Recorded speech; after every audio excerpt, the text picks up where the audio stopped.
Olá pessoal, tudo bem com vocês? Hoje eu vim contar um pouquinho sobre a minha experiência ao ler o livro Sonho de uma Noite de Verão, do William Shakespeare. Então, vem comigo. Então, pessoal, acabei de ler esse livro. Foi o meu primeiro livro do Shakespeare. Eu nunca li nenhum outro livro do Shakespeare. É claro que eu já ouvi falar de outras histórias como Romeu e Julieta, Hamlet, mas eu nunca peguei mesmo a obra literária para ler, né? E aí, como eu tinha esse livro aqui em casa, eu resolvi, né, começar a ler um pouquinho sobre a obra dele. E esse livro aqui eu não li no original, tá? É a tradução. Eu vou ler aqui pra vocês quem foi a tradutora. A tradutora dessa edição minha aqui, olha, é uma edição em parceria da TAG com a LIPM Pocket, tá? Que é uma editora. E a tradução foi da Beatriz Viegas Faria, ok? Por que eu tô começando falando da tradução? Porque quando a gente não lê uma obra no original, não é como se a gente tivesse realmente entrado em contato com a escrita do autor, sabe? Essa aqui é uma obra que, claro, Shakespeare é um autor renomado, né, conhecido no mundo inteiro. Eu acho que não tem ninguém assim que nunca tenha ouvido falar desse escritor. Mas eu não li no original porque eu não tinha, né? Eu não tenho o livro em inglês no original. Então eu li a tradução da Beatriz, tá?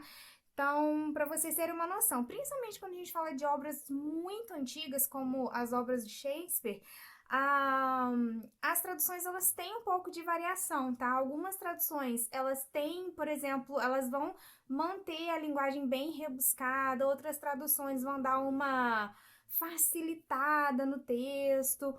Então, assim, se você sabe falar inglês e você tiver a oportunidade de comprar o livro no original, vale a pena, tá? É porque esse livro aqui veio num box da Tag, com outros livros clássicos, então, como eu já tinha, resolvi ler em português mesmo, mas eu consegui baixar o Kindle de algumas outras obras do Shakespeare em inglês. Então, eu tenho Hamlet em inglês agora, como e-book, né, no meu Kindle. E, se eu não me engano, tem Romeu e Julieta também no original, mas no Kindle não tem o físico. Então, eu vou começar contando para vocês um pouquinho da história do livro, tá? Porque esse livro aqui eu até achei que foi uma boa pedida para começar a ler a obra de Shakespeare, porque é uma comédia. Então, eu achei que foi mais fácil de entender o texto, porque não é um drama, não é nenhuma história trágica, sabe? É uma comédia, então o texto eu imagino que até mesmo o original seja um pouco mais leve, tá? Então eu achei que foi bem acertada a decisão de começar a ler Shakespeare por uma comédia, pelo Sonho de uma Noite de Verão. Eu achei que a leitura foi muito tranquila, tá? Não tive problema nenhum para poder entender o texto, porque assim, eu devo confessar que antes de pegar esse livro para ler, toda vez que alguém falava de Shakespeare, como é uma obra muito, como é né, um autor que viveu há muito tempo atrás, eu achava que, assim, nossa, vai ser difícil de ler, vai ser super rebuscado. Então, assim, eu não tenho o original desse livro em mãos para cotejar.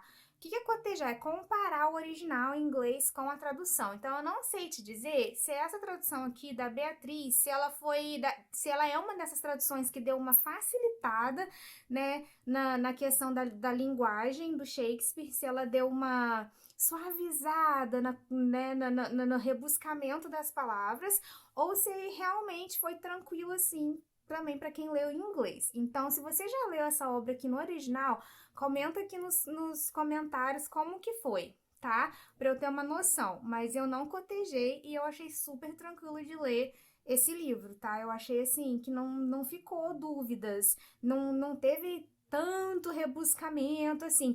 Tem algumas poesias aqui no meio, porque é uma comédia e tem duende, tem fada, então, assim, de vez em quando os duendes ou as fadas falavam alguma poesia, mas também foi super tranquilo de entender, tá? Acho que principalmente por não ser uma história densa, por ser uma comédia, foi tranquilo. Então, pessoal, aqui nessa edição, olha, ela traz todos os personagens, uma listinha de personagem aqui. Então, assim, o livro ele começa com Teseu, que é o duque de Atenas. A história vai se passar em Atenas. Ele e a Hipólita, que é a rainha das Amazonas, eles estão noivos e eles vão se casar. E a história começa com eles conversando. E aí, o Teseu e a estão conversando sobre o casamento que seria no próximo dia, se eu não me engano. E aí entra, como ele é o duque, né, de Atenas, fica subentendido que é ele que faz, que aplica as leis, é ele que dá permissão para casamento. Então entra Egeu. Teseu conhece Egeu, Egeu é o pai da Hérmia. E Egeu vem falar com Teseu sobre o problema que ele tem, porque ele quer casar a Hérmia, que é sua filha, com Demétrio. Demétrio é apaixonado pela Hérmia, mas a Hérmia não quer casar com Demétrio. Ela quer casar com o Lisandro, que é o amor da vida dela. E aí o Teseu fala pra Hérmia, olha, você tem 3 opções. Ou você aceita casar com Demétrio, ou você vai ter que virar freira, ou você vai ser condenada à morte. Porque você, como uma filha, se você não obedeceu o seu pai de acordo com as leis de Atenas, você é condenada à morte ou você vai pro convento, mas casar com Lisandro você não vai. Aí, e dispensa eles. E aí Lisandro e Hermia combinam de fugir pela floresta e ir para um outro lugar para lá eles conseguirem viver juntos e se casar. E nisso, Hérmia tem uma amiga chamada Helena. A Helena é apaixonada pelo Demétrio, que é quem quer casar com a Hérmia. E as duas são confidentes, e a Hermia acaba contando para Helena que tem um plano de fugir com Lisandro. Ela conta na inocência, porque como a Helena gosta do Demétrio, ela acha, ela não, né, não tem problema nenhum. Ela vai ficar até feliz por eu fugir com Lisandro e deixar Demétrio sozinho. Mas o que acontece? A Helena não se conforma, né, do Demétrio não gostar dela e gostar tanto assim da amiga, e ela tem um amor cego, então ela resolve contar por amor para Demétrio que a Hérmia vai fugir com Lisandro. E aí que tá a confusão armada, porque aí vai Demétrio atrás dos dois para poder pegar os dois de noite fugindo pela floresta e não deixar a Hérmia fugir com Lisandro. Chegando na floresta, o que acontece? Entra em cena Oberon e Titânia. Oberon é o rei dos duendes e a Titânia é a rainha dos duendes e das fadas, né? Os dois são o rei e a rainha dos duendes e das fadas, mas eles estavam brigados, eles não moravam nem no mesmo local. Oberon estava vindo para comemorar o casamento de Teseu. Então ele vinha para poder participar das festas e acabou se encontrando com a rainha dos duendes e das fadas. E ela não dá muita bola para ele, né? Não dá bola pro rei das fadas dos duendes. E ele fica meio chateado e resolve mandar um dos duendes, né? Um dos serviçais dele, pegar uma flor que tem um extrato da flecha do Cupido para poder pingar na Titânia e fazer ela se apaixonar pela primeira coisa que ela vê pela frente, como se fosse uma brincadeira de mau gosto que ele queria fazer com ela para poder provar que ela não podia esnobar ele, sabe? E aí, esse serviçal, esse duende, que chama Butch, vai seguir, né, as ordens do chefe, né, do rei, dos duendes. E nesse caminho, o rei dos duendes vê uma briga entre o Demétrio e a Helena, porque o Demétrio não gosta da Helena e a Helena gosta dele. E ela fica perseguindo ele, tentando insistir, convencer ele de que ele deveria gostar dela, e ele fica lá esculachando ela. Então, o rei dos duendes, ele fica com pena da Helena e fala assim pro duende, que é um dos subordinados dele, pro Butch, fala assim, depois que você fizer, né, que você pingar lá a poção nos olhos da rainha dos duendes, você também vai pingar a poção nos olhos do ateniense, que tá junto com uma moça, pra ele se apaixonar por ela porque ela gosta dele, pra ele parar de tratá-la mal. E sai o Butch para poder cumprir as ordens. E nisso, na mesma floresta, tá todo mundo da peça, né? Porque as obras do Shakespeare são peças de teatro. Então, como vocês podem ver, os capítulos são divididos em cena, e aí não vem muita descrição. Vem só assim, olha, quem falou e a fala. Tá vendo? Vem assim, ó, esse fulano falou e a fala do fulano, né? Ele é escrito como um roteiro de teatro. E aí tá todo mundo lá da peça, de todos os personagens na floresta. Então aparece Lisandro fugindo com a Hérmia. E aí, como tá muito de noite, ela tá cansada, eles resolvem dormir ali numa clareira pra esperar no outro dia pra terminar de fugir, porque eles não estão sabendo de nada, eles não estão sabendo que o Demétrio tá sabendo e nem que a Helena contou pro Demétrio do que tá acontecendo, que eles iam fugir.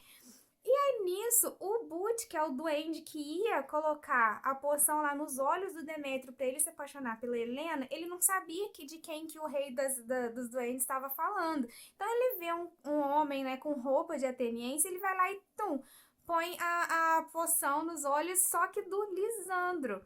E quando ele acorda, quem tá passando, quem ele vê primeiro não é a Hermia, que realmente é a paixão da vida dele, é a Helena, e ele se apaixona pela Helena, e aí tá a confusão armada. Porque aí fica, o Lisandro, que gostava da Hermia, fica apaixonado pela Helena. A Hermia começa a se sentir mal, porque o Lisandro para de dar confiança pra ela e começa a tratá-la mal. E quando o rei dos duendes descobre que o Butch botou a poção nos olhos da pessoa errada, ele manda ele voltar lá e botar a poção nos olhos da pessoa certa, que seria o Demétrio. E aí ele põe, o Demétrio vê a Helena e fica o trio armado de novo, só que ao invés dos dois apaixonados pela Hermes, os dois ficam apaixonados pela Helena. E a Helena fica achando que eles estão tirando uma com a cara dela. Fica assim, poxa, tudo bem, Demetrio, que eu gosto de você, mas você não precisa, assim, ficar, né? Tipo assim, agora você e o Lisandro se juntaram pra poder tirar um sarro da minha cara. E quando a Hermia acorda, tá os dois lá bajulando a Helena. E ela começa a falar, Lisandro, o que tá acontecendo? E daí a Helena acha que a Hermia também está de gozação com a cara dela. E fica aquela confusão, os quatro brigando e tudo mais. E no meio disso tudo, tem ali uns trabalhadores de Atenas ensaiando uma peça para poder apresentar no casamento da Hipólita com o Teseu, que aconteceria no próximo dia. E eles vão para a floresta porque eles queriam um local mais quieto, mais apropriado para eles ensaiarem. E estão lá também. Então, eles acabam passando pela rainha dos duendes e das fadas, que tava com a poção que pingou nos olhos, e um deles, o Fundilho, acaba sendo a pessoa que a rainha das fadas se apaixona, e ela acaba levando ele lá para onde ela fica com as fadas. E aí outra confusão, porque ele era o ator principal da peça e não tem mais quem represente o ator principal da peça, os trabalhadores voltam para Atenas sem saber o que fazer e a peça fica em suspenso. E, gente, é nessa confusão que a peça começa a chegar no final, sabe? E assim, eu vou dar um spoiler do final para quem quiser, então se você não quiser, pula aí alguns minutos. E o que acontece? O rei, né, das fadas e dos duendes, ele consegue consertar tudo, pingando de novo a poção ou o antídoto, e as coisas acabam voltando ao normal, e no final de tudo, o casamento de todos eles acontece. Uma coisa que ele não voltou ao normal é o Demétrio gostando da Hérmia. Ele acaba fazendo sim o Demétrio gostar da Helena, e aí ficam os pares equivalentes. Então fica o Demétrio com a Helena, o Lisandro com a Hérmia, e tem o casamento do Teseu com a Hipólita. E no final termina com os trabalhadores lá de Atena apresentando a peça deles, que foi um desastre, eles não sabiam nada de nada. Nossa, foi assim, acho que a pior peça já apresentada na história. Os artistas eram péssimos e os personagens, né, que estavam assistindo ficavam comentando, tipo assim, nossa, olha, o muro tá falando agora. Sério, tem um muro na peça que eles apresentam e o muro fala. Então, assim, eles sabem que os atores são ruins, que são péssimos, mas eles acabam assistindo porque era um presente de casamento que eles tinham, né, os artesãos ali de Atenas tinham preparado para presentear o Teseu e a Hipólita no dia do casamento delas. Então, assim, sempre eu notei de algumas resenhas de outras obras do Shakespeare que geralmente nas peças dele ele inclui outras peças sendo apresentadas. Então é meio que um Inception, né? É tipo uma peça dentro da peça e os personagens assistindo e comentando sobre uma peça. E aí acalhou que nessa peça aqui A peça que os artesãos, né, tinham escolhido para apresentar era uma peça trágica, que os personagens morriam. Só que eles eram muito ruins e assim, ninguém gostou, mas sabe, eles acabaram tentando presentear, né, o Duque de Atenas com essa peça, mas foi assim outro desastre dentro desses vários desastres que aconteceram aqui. E o porquê do nome Sonho de uma Noite de Verão? Quando o Oberon instrui o Butch a resolver o problema, ou pingando a poção no olho de alguns, ou o antídoto em outros, ele fala pro Butch assim: você vai fazer o encantamento para quando eles acordarem, eles sentirem que toda essa confusão que aconteceu aqui dentro da floresta durante essa noite para eles sentirem como se eles tivessem sonhado. Então, quando os quatro acordam, né, a Helena, a Hermio, o Lisandro e o Demétrio, quando eles acordam, parece que eles só sonharam com toda aquela confusão. Então, por isso que é o nome Sonho de uma Noite de Verão, porque os personagens principais acabam acordando e com a sensação de que eles não tinham vivido aquela confusão toda, com a sensação de que eles tinham só sonhado com tudo aquilo. E que foi um sonho muito estranho que todos os quatro tiveram, mas assim, eles acordaram com aquela sensação de que foi um sonho e acabaram voltando, né, pra, pra Atenas. Mas, gente, eu gostei muito da experiência, sabe? Como eu falei no início, eu achei que ia ser difícil de ler Shakespeare, mas eu acho que eu comecei com o pé direito e quero agora sim conhecer as outras obras. Eu sei que provavelmente Hamlet vai ser bem mais difícil de ler, mas assim, O Sonho de uma Noite de Verão, para quem nunca leu Shakespeare, eu recomendo, porque ele é um livro bem mais tranquilo, ele é um livro leve, sabe? Eu li assim 2 dias. Ele é um livro, além de leve, super pequenininho. Ele tem 126 páginas.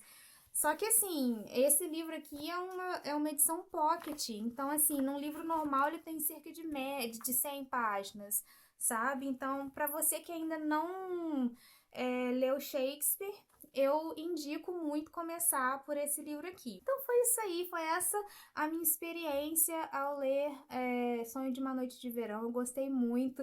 Teve horas que eu dava gargalhada, assim, porque as fadas e os duendes, sabe, são muito engraçados. Eles fazem cada atrapalhada aqui nessa história. É realmente uma mega confusão que acontece aqui. Então, assim, eu super, super indico. É isso aí, pessoal. Se vocês gostaram desse vídeo, clica no gostei, se inscreve no canal que isso me ajuda bastante. Eu vou deixar aqui embaixo na descrição desse vídeo o link para você comprar eu vou deixar com algumas edições diferentes, porque com certeza esse livro aqui tem um monte de edição espalhada por aí. Vou deixar aqui embaixo para vocês escolherem. Se vocês comprarem por um desses links, vocês vão estar ajudando a manter o canal, tá? Porque esses links é uma parceria que eu tenho com a Amazon, então vocês vão estar me ajudando a comprar pelos links da descrição. E é isso aí, a gente vai continuar conversando sobre leitura nos próximos vídeos. Tchau!